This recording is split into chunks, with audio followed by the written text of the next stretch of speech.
Are you going to audition? Yes.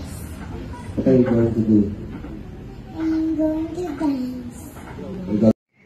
Hello, makikita po natin ngayon ang bibong-bibong anak ni Jong Hilario na si Zarina.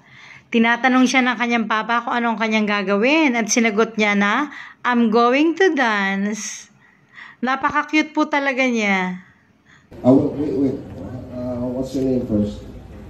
Zarina, Oceania, Azores, Yellow.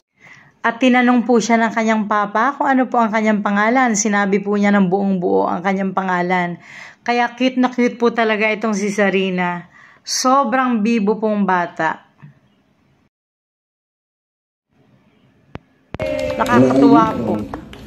Philippines. Where in the Philippines? What city? Makati. What barangay? Okay. Let's go, Zarina. At yan na nga po. Tinanong po siya ng kanyang papa kung taga saan siya. Sinagot naman po niya ng buong buo at pinakita na po niya na kung gaano kabibo at yung mga dance step, yung mga moves niya. Pinakita po niya sa atin na kung gaano siya kabibong bata. Napaka-cute po talaga nitong si Zarina.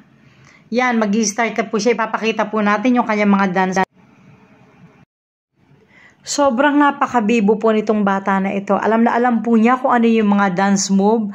As long na ituro po ng kanyang papa na walang iba kundi si Jong Hilario.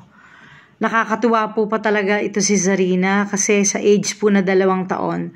Kuhang-kuha at alam na po niya kung ano po yung kanyang gagawin. Kaya naman ang mga taong bayan po ay tuwang-tuwa po sa kanya. Kasi napakabibo po niya. Yan. Magsistart na po siyang magsayaw. Sinabi po ng kanyang papa na, let's go Zarina. Siya naman po talaga ay sumunod. Zarina.